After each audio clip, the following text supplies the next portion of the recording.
Welcome. Today we're reading the chapter Depths of Danger of the novel Tarzan and the Ant-Men.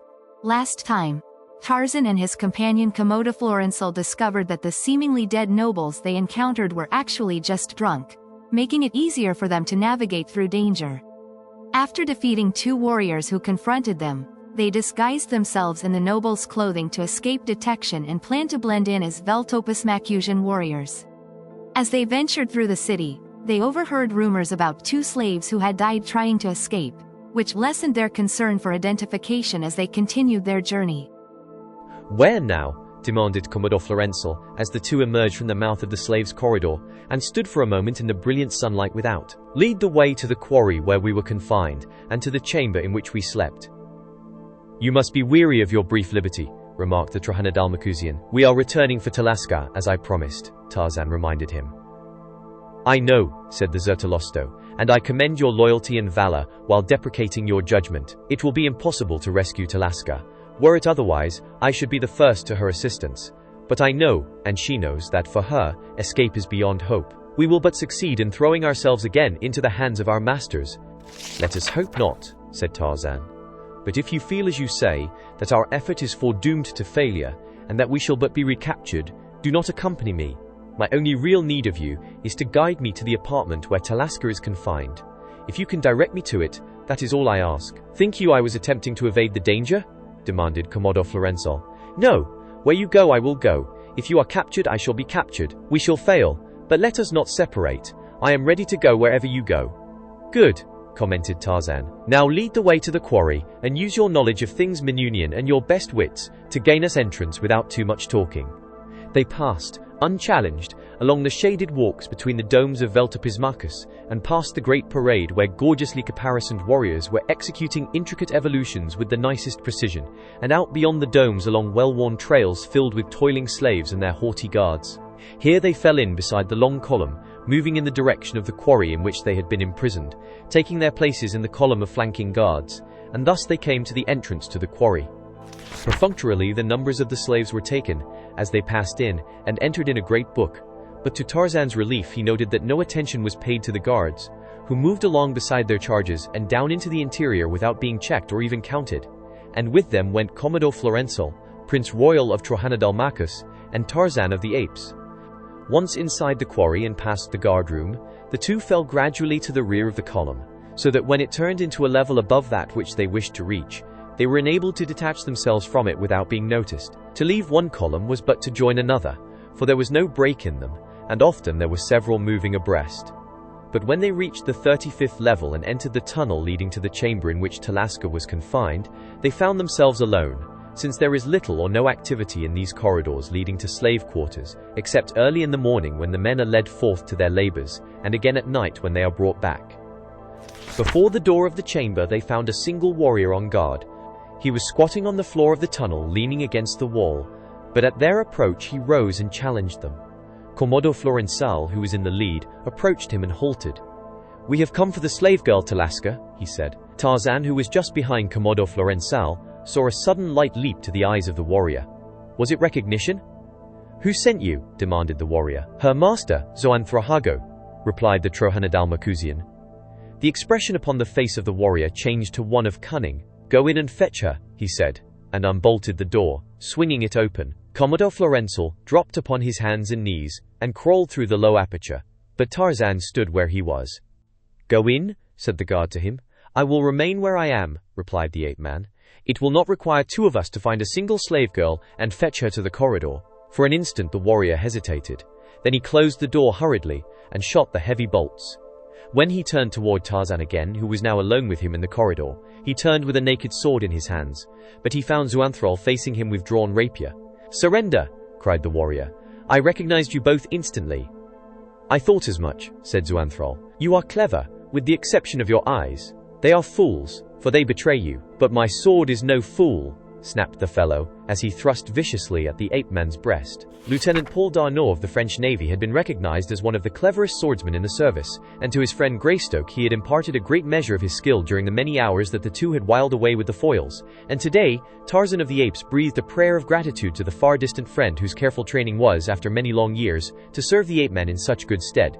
For he soon realized that, though his antagonist was a master at the art of fence, he was not wholly outclassed, and to his skill was added his great strength and his agility. They had fought for but a minute or two when the Veltepizmacusian realized that he was facing no mean antagonist, and that he was laboring at a disadvantage in being unable to fall back when Tarzan rushed him, while his foeman had at his back the whole length of the tunnel. He tried then to force Tarzan back, but in this he failed, receiving a thrust in the shoulder for his pains, and then he commenced to call for help, and the ape-man realized that he must silence him, and that quickly. Awaiting the opportunity that was presently afforded by a feint that evoked a wild lunge, Tarzan stepped quickly in and passed his sword through the heart of the Veltepizmacusian, and as he withdrew his blade from the body of his antagonist, he released the bolts that held the door and swung it open. Beyond it, white of face, crouched Commodore Florensal, but as his eyes fell upon Tarzan and the body of the guard behind him, a smile curved his lips, and an instant later he was in the corridor beside his friend. "How did it happen?" he demanded. "He recognized us, but what of Talasker? Is she not coming?" "She is not here. Calfastaban took her away. He has purchased her from Zuanthrahago," Tarzan wheeled. "Rebolt the door and let us get out of here," he said. Commodore Florensal closed and fastened the door. "Where now?" he asked. "To find Calfastaban's quarters," replied the ape-man. Commodore Florensal shrugged his shoulders and followed on behind his friend.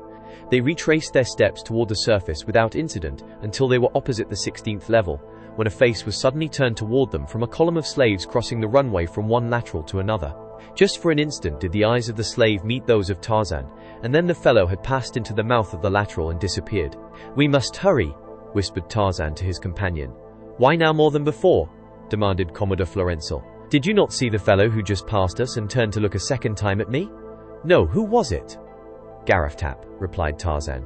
"Did he recognize you?" "As to that I cannot say, but he evidently found something familiar in my appearance. Let us hope that he did not place me, though I fear that he did." "Then we must lose no time in getting out of here, and out of Veltepizmacus as well." They hurried on.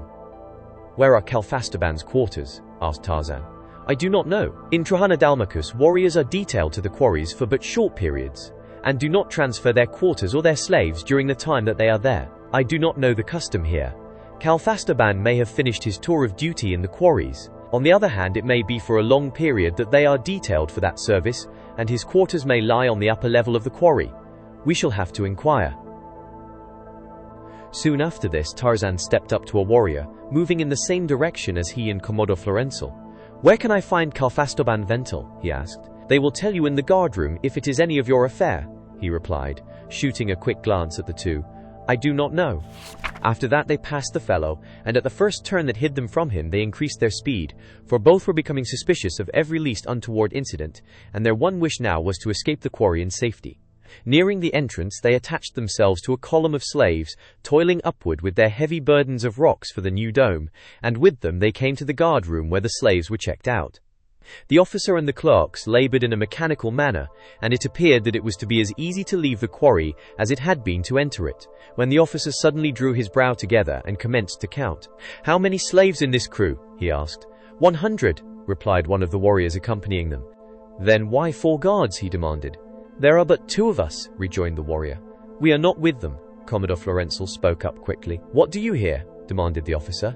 "If we can see you alone, we can explain that quickly," replied the Trohanadalmacusian. The officer waved the crew of slaves upon their way, and beckoned to Commodore Florensal and Tarzan to follow him into an adjoining chamber, where they found a small anteroom, in which the commander of the guard slept. "Now," he said, "let me see your passes." "We have none," replied Commodore Florensal. "No passes? That will be difficult to explain, will it not?" "Not to one of your discrimination," replied the prince, accidentally jingling the golden coins in his pouch. "We are in search of Calfastaban. We understand that he owns a slave we wish to purchase, and not being able to obtain a pass to the quarry in the short time at our disposal, we ventured to come upon so simple an errand without one. Could you direct us to Calfastaban?" Again he jingled the coins. "I shall be delighted," replied the officer. "His quarters are upon the 5th level of the royal dome, upon the central corridor, and about midway between the King's Corridor and the Warrior's Corridor. As he was relieved from duty in the quarry this very morning, I have no doubt but that you will find him there." "We thank you," said Commodore Florensal, leaning far back in the Menunian bow. "And now," he added, as though it was an afterthought, "if you will accept it, we shall be filled with gratitude, if you will permit us to leave this slight token of our appreciation." And he drew a large gold coin from the pouch and proffered it to the officer. "Rather than seem ungrateful," replied the officer, "I must accept your gracious gift, with which I may alleviate the sufferings of the poor. May the shadow of disaster never fall upon you." The three then bowed, and Tarzan and Commodore Florensal quitted the guardroom, and a moment later were in the free, fresh air of the surface. "Even in Menuni," breathed Tarzan. "What was that?" asked his friend. "I was just thinking of my simple, honest jungle, and God's creatures that men call beasts." "What should they call them?" demanded Commodore Florensal. "If judged by the standards that men themselves make and fail to observe, they should be called demigods," replied the ape-man. "I believe I get your point," laughed the other. "But think, had a lion guarded the entrance to this quarry, no gold piece would have let us pass. The frailties of man are not without their virtues. Because of them right has just triumphed over wrong, and bribery has worn the vestments of virtue." Returning to the royal dome, they passed around the east side of the structure to the north front, where lies the slaves' corridor in every dome. In quitting the dome, they had come from the warriors' corridor on the west, and they felt that it would be but increasing the chances of detection were they to pass too often along the same route, where someone, half recognizing them in one instance, might do so fully after a second or third inspection. To reach the fifth level required but a few minutes after they had gained entrance to the dome. With every appearance of boldness, they made their way toward the point in the central corridor, at which the officer of the guard had told them they would find Calfastaban's quarters, and perhaps Calfastaban himself. But they were constantly on the alert, for both recognized that the greatest danger of detection lay through the chance that Calfastaban might recall their features, as he of all Veltopis would be most apt to do so, since he had seen the most of them, or at least the most of Tarzan since he had donned the slave's green. They had reached a point about midway between the slaves' corridor and the warriors' corridor, when Commodore Florensal halted a young female slave and asked her where the quarters of Calfastaban were located. "It is necessary to pass through the quarters of Hamadalban to reach those of Calfastaban," replied the girl. "Go to the third entrance," and she pointed along the corridor in the direction they had been going. After they had left her, Tarzan asked Commodore Florensal if he thought there would be any difficulty in gaining entrance to Calfastaban's quarters. "No," he replied. "The trouble will arise in knowing what to do after we get there." "We know what we have come for," replied the ape-man. "It is only necessary to carry out our design, removing all obstacles as they intervene." "Quite simple," laughed the prince. Tarzan was forced to smile. "To be candid," he admitted, "I haven't the remotest idea what we are going to do after we get in there, or after we get out either, if we are successful in finding Talaska and bringing her away with us. But that is not strange, since I know nothing, or practically nothing, of what conditions I may expect to confront me from moment to moment in this strange city of a strange world. All that we can do is to do our best. We have come thus far much more easily than I expected. Perhaps we will go the whole distance with no greater friction, or we may stop within the next dozen steps forever." Pausing before the third entrance, they glanced in, discovering several women squatting upon the floor.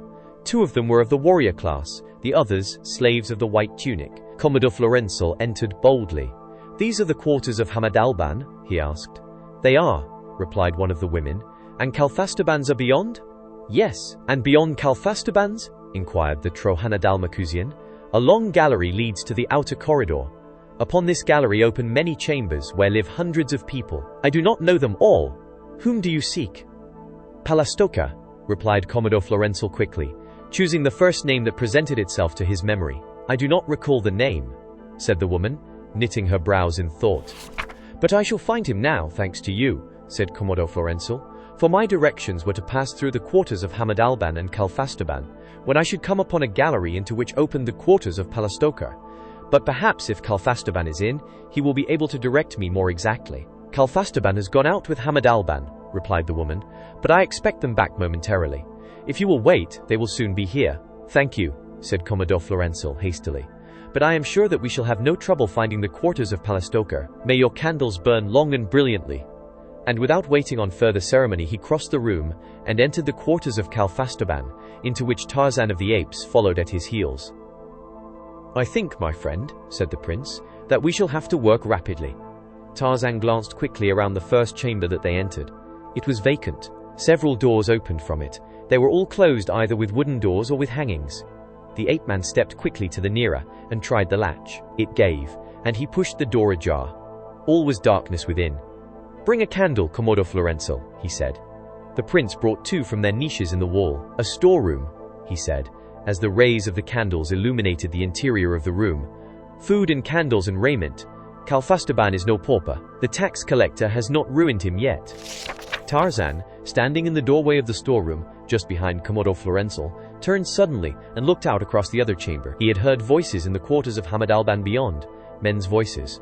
One of them he recognized an instant later. It was the voice of Calfastaban Vental. "Come," roared the bull voice of the Vental. "Come to my quarters, Hamad Alban, and I will show you this new slave of mine." Tarzan pushed Commodore Florenzo into the storeroom and following him closed the door.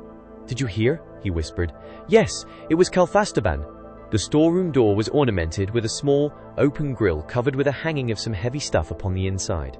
By drawing the hanging aside, the 2 could obtain a view of most of the interior of the outer chamber, and they could hear all that was said by the 2 men who now entered from Hamad Alban's quarters. "I tell you she is the greatest bargain I have ever seen," cried Calfastaban. "But wait, I'll fetch her." And he stepped to another door which he unlocked with a key. "Come out," he roared, flinging the door wide. With the haughty bearing of a queen, a girl stepped slowly into the larger room. No cowering civility of the slave here. Her chin was high, her gaze level. She glanced almost with contempt upon the Vental, and she was beautiful. It was Talaska. Commodore Florenzo realized that he had never before appreciated how really beautiful was the little slave girl who had cooked for him. Calfastaban had given her a white tunic of good quality, which set off the olive of her skin and the rich blackness of her hair to better effect than had the cheap green thing that he had always seen her in. "She belonged to Zoanthrohago," Calfastaban explained to his friend, "but I doubt that he ever saw her, else he never would have parted with her for the paltry sum I paid." "You will take her for your own woman and raise her to our class?" asked Hamad Alban. "No," replied Calfastaban, "for then she would no longer be a slave and I could not sell her. Women are too expensive. I shall keep her for a time, and then sell her while her value is still high. I should make a pretty profit from her." Tarzan's fingers closed tightly, as though upon the throat of an enemy, and the right hand of Commodore Florenzo crept to the hilt of his rapier. A woman came from the quarters of Hamad Alban and stood in the doorway. "2 of the guards from the quarry are here with a green slave inquiring for Calfastaban," she said. "Send them in," directed the Vental. A moment later the 3 entered. The slave was Karaftap. "Ah," exclaimed Calfastaban, "my good slave Karaftap, the best in the quarry. Why is he brought here?" "He says that he has information of great value," replied one of the guard, "but he will divulge it to none but you. He has staked his life against the worth of his information, and the Novand of the guard ordered him brought hither." "What information have you?" demanded Calfastaban. "It is of great moment," cried Karaftap. "Noble Zoanthrohago and even the king will be grateful for it, but were I to give it and have to return to the quarries, the other slaves would kill me. You were always good to me, Calfastaban Vental, and so I asked to be brought to you. For I know that if you promise that I shall be rewarded with the white tunic, if my service is considered worthy of it, I shall be safe." "You know that I cannot do that," replied Calfastaban, "but the king can, and if you intercede with him he will not refuse." "I can promise to intercede with the king in your behalf if the information you bring is of value, but that is all I can do." "That is enough if you promise," said Karaftap. "Very well, I promise. What do you know that the king would like to know?" "News travels fast in Veltapismacus," said Karaftap, "and so it was that we in the quarry heard of the death of the 2 slaves, Iopenato and Zoanthrol, within a short time after their bodies were discovered. As both had been slaves of Zoanthrohago, we were all confined together in one chamber, and thus I knew them both well. Imagine then my surprise when, while crossing one of the main spirals with a crew of other slaves, I beheld both Zoanthrol and Iopenato, in the habiliments of warriors, ascending toward the surface." "What is the appearance of these 2? Suddenly demanded one of the warriors who had accompanied Karaftap from the quarry. The slave described them as fully as he could. "The same," cried the warrior. "These very 2 stopped me upon the spiral and inquired the whereabouts of Calfastaban." A crowd of women and men had gathered in the doorway of Calfastaban's chamber, having been attracted by the presence of a green slave accompanied by members of the quarry guard. One of them was a young slave girl. "I too was questioned by these very men," she exclaimed, "only a short time since, and they asked me the same question." One of Hamad Alban's women voiced a little scream. "They passed through our quarters but a moment since," she cried, "and entered Calfastaban's. But they asked not where lay the quarters of Calfastaban. The name they mentioned was unknown to me, a strange name." "Palastoka," one of her companions reminded her. "Yes, Palastoka, and they said he had his quarters upon the gallery leading from Calfastaban's to the outer corridor." "There is no one of such a name in the royal dome," said Kalfastaban. "It was but a ruse to enter my quarters." "Or to pass through them," suggested one of the quarry guard. "We must hurry after them," said the other. "Keep Karaftap here until we return, Kalfastaban," said the first guard. "And also search your own quarters and those adjoining carefully. Come!" And motioning to the other guard, he crossed the chamber and departed along the gallery that led to the outer corridor, followed not alone by his fellow, but by Hamadalban, and all the other men who had congregated in the chamber, leaving Kalfastaban and Karaftap, with the women, in the Vental's quarters. Did you enjoy today's chapter of Tarzan and the Ant-Men? Why not subscribe and ring the bell?